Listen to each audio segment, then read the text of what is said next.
ذوالقرنین کون تھے، ان کی مکمل داستان اور ان کے متعلق مکمل تحقیق۔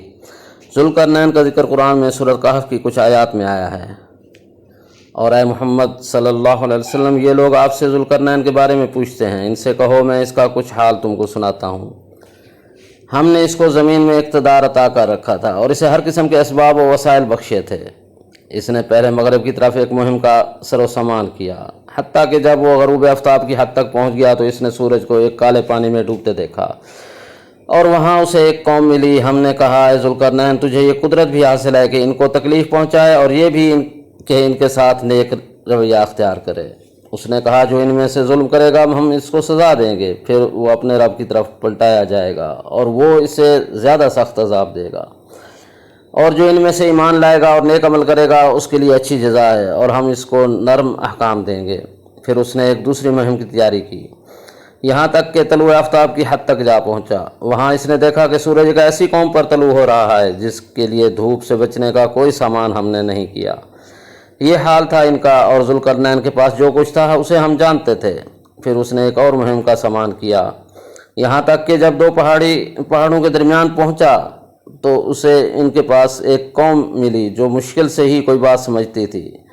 ان لوگوں نے کہا، اے ذوالقرنین، یاجوج اور ماجوج اس سرزمین میں فساد پھیلاتے ہیں، تو کیا ہم تجھے کوئی ٹیکس یا معاوضہ اس کام کے لیے دیں کہ تو ہمارے اور ان کے درمیان ایک بند تعمیر کر دے؟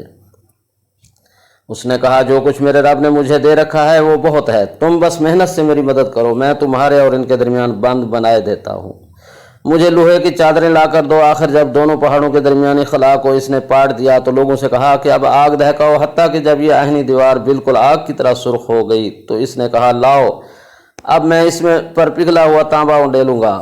یہ بند ایسا تھا کہ یاجوج ماجوج اس پر چڑھ کر بھی نہ آ سکتے تھے، اور اس میں نقب لگانا ان کے لیے اور بھی مشکل تھا۔ ذوالقرنین نے کہا، یہ میرے رب کی رحمت ہے، مگر جب میرے رب کے وعدے کا وقت آئے گا تو وہ اس کو پیمود خاک کر دے گا، اور میرے رب کا وعدہ برحق ہے۔ ذوالقرنین کون تھے؟ تاریخی کتابوں کے مطالعے کے بعد لوگوں نے ذوالقرنین کی شخصیت سے متعلق مختلف اندازے لگائے ہیں۔ ذوالقرنین بطور سکندر اعظم، بہت سے قدیم علماء اور مفکر سکندر اعظم کو ہی ذوالقرنین مانتے ہیں، مگر بہت سے اس کا انکار کرتے ہیں۔ اس کی وجہ یہ ہے کہ سکندر اعظم نبی نہیں تھا۔ دوسری وجہ یہ ہے کہ زمین کی مشرقین اور مغربین تک نہ پہنچ سکا۔ ذوالقرنین بطور سائرس اعظم، جدید زمانے کے کچھ مفسرین و مفکرین ذوالقرنین کو سائرس کا دوسرا نام قرار دیتے ہیں۔ مولانا مودودی اپنی تفسیر میں فرماتے ہیں، یہ مسئلہ قدیم زمانے سے اب تک مختلف ہی رہا ہے۔ یہ ذوالقرنین جس کا یہاں ذکر ہو رہا ہے کون تھا؟ قدیم زمانے میں بالعموم مفسرین کا میلان سکندر کی طرف تھا، لیکن قرآن میں اس کی جو صفات و خصوصیات بیان کی گئی ہیں وہ مشکل سے سکندر پر چسپاں ہوتی ہیں۔ جدید زمانے میں تاریخی معلومات کی بنا پر مفسرین کا میلان زیادہ تر ایران کے فرما روا خورس، خسرو یا سائرس کی طرف ہے، اور یہ نسبتاً زیادہ قرین قیاس ہے، مگر بہرحال ابھی تک یقین کے ساتھ کسی شخصیت کو اس کا مصداق نہیں ٹھہرایا جا سکتا۔ قرآن مجید جس طرح اس کا ذکر کرتا ہے اس سے ہم کو چار باتیں وضاحت کے ساتھ معلوم ہوتی ہیں۔ نمبر 1، اس کا لقب ذوالقرنین لغوی معنی دو سینگوں والا، کم از کم یہودیوں میں جن کے کہنے پر کفار مکہ نے اس بارے میں نبی پاک صلی اللہ علیہ وسلم سے سوال کیا تھا، ضرور معروف ہونا چاہیے۔ اس لیے لا محالہ ہمیں یہ معلوم کرنے کے لیے اسرائیلی لٹریچر کی طرف رجوع کرنا پڑے گا کہ وہ دو سینگوں والے کی حیثیت سے کس شخصیت یا سلطنت کو جانتے تھے۔ نمبر 2، وہ ضرور کوئی بڑا فرما روا اور فاتح ہونا چاہیے جس کی فتوحات مشرق سے مغرب تک پہنچی اور تیسری جانب شمال یا جنوب میں بھی وسیع ہوئی ہوں۔ ایسی شخصیتیں نزول قرآن سے پہلے چند ہی گزری ہیں، اور لا محالہ انہی میں سے کسی میں اس کی دوسری خصوصیات بھی ہمیں تلاش کرنی ہوں گی۔ نمبر 3، اس کا مصداق ضرور کوئی ایسا فرما روا ہونا چاہیے جس نے اپنی مملکت کو یاجوج و ماجوج کے حملوں سے بچانے کے لیے کسی پہاڑی درے پر ایک مستحکم دیوار بنائی ہو۔ اس علامت کی تحقیق کے لیے ہمیں یہ بھی معلوم کرنا ہوگا کہ یاجوج و ماجوج سے مراد کون سی قومیں ہیں، اور پھر یہ بھی دیکھنا ہوگا کہ ان کے علاقے سے متصل کون سی ایسی دیوار کبھی دنیا میں بنائی گئی ہے اور وہ کس نے بنائی۔ نمبر 4، اس میں مذکورہ بالا خصوصیات کے ساتھ ایک خصوصیت یہ بھی پائی جانی چاہیے کہ وہ خدا پرست اور عادل فرما روا ہو، کیونکہ قرآن یہاں سب سے بڑھ کر اس کی اسی خصوصیت کو نمایاں کرتا ہے۔ ان میں سے پہلی علامت آسانی کے ساتھ کورش اعظم پر چشمہ کی جا سکتی ہے، کیونکہ بائبل کے صحیفہ دانی 1 میں دانیال نبی کا جو خواب بیان کیا گیا اس میں وہ یونانیوں کے عروج سے قبل میڈیا اور فارس کی متحدہ سلطنت کو ایک مینڈے کی شکل میں رکھتے ہیں، جس کے 2 سینگ تھے۔ یہودیوں میں اس 2 سینگوں والے کا بڑا چرچا تھا کیونکہ اس کی ٹکر نے آخرکار بابل کی سلطنت کو پاش کیا اور بنی اسرائیل کو اسیری سے نجات دلائی۔ تفہیم قرآن سورہ بنی اسرائیل۔ دوسری علامت بڑی حد تک اس پر چسپاں ہوتی ہے مگر پوری طرح نہیں۔ اس کی فتوحات بلا شبہ مغرب میں ایشیا کوچک اور شام کے سواحل تک اور مشرق میں باختر بلخ تک وسیع ہوئیں، مگر شمال یا جنوب میں اس کی کسی بڑی مہم کا سراغ ابھی تک تاریخ سے نہیں ملا ہے۔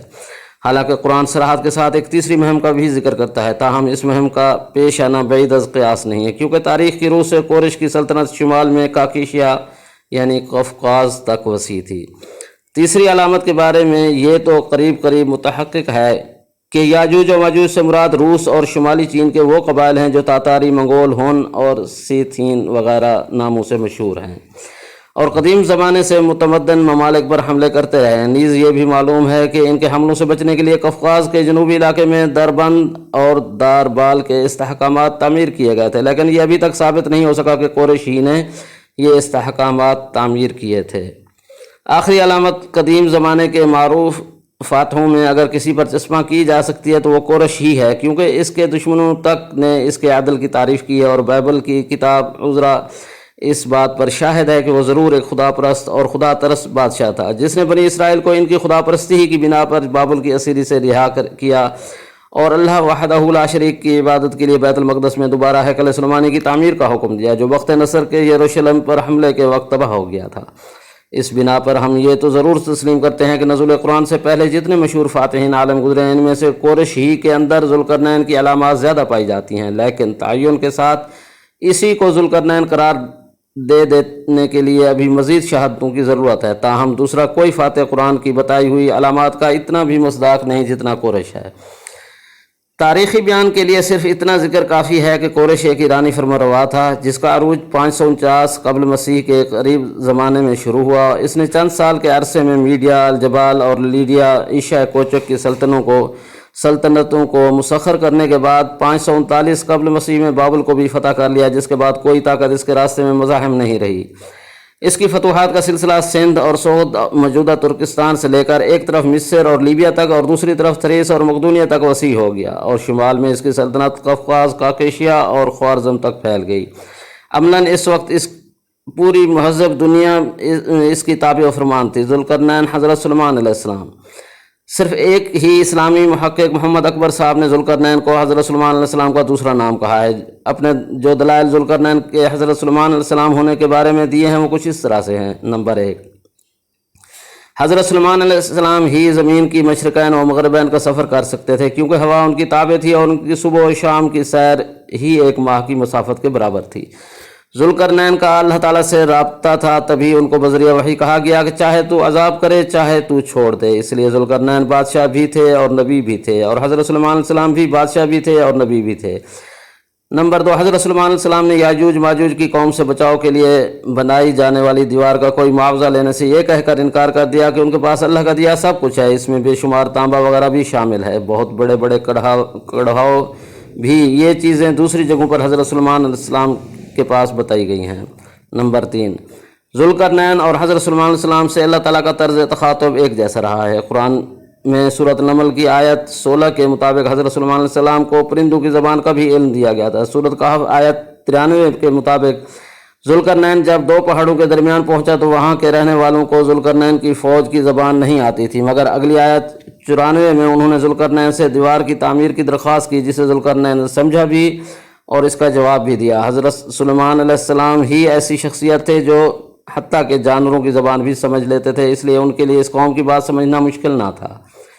بائبل میں جو دعا حضرت سلیمان علیہ السلام کے لیے کی گئی ہے وہ ویسی ہی بادشاہت کی ہے جیسی ذوالقرنین کو ملی تھی۔